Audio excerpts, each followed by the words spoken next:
Pressure cooker ব্যবহার করে খুব সহজেই ভাপা পিঠাটা করতে পারবেন। দেখেন এই একটা ফুটো দিয়ে শুধু ভাপটা বের হচ্ছে, আমরা এটাই চাচ্ছিলাম এবং এই রকমটাই হচ্ছে।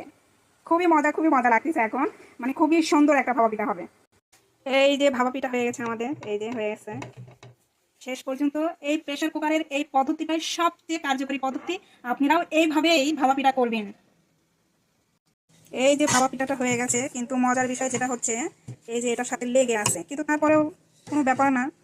বিদেশের বুকে যে ভাপা পিঠা খেতে পাচ্ছি এটাই তো সবচেয়ে বড় কথা, তাও ফ্রেশ ভাপা পিঠা। এই যে ভাপা পিঠা, এই যে ও ওয়াও, সেই রকম।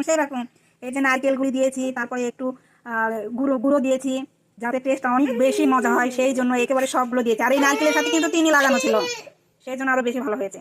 এই যে সেই রকম এখন খালি খাবো আর খাবো, খাবো আর খাবো।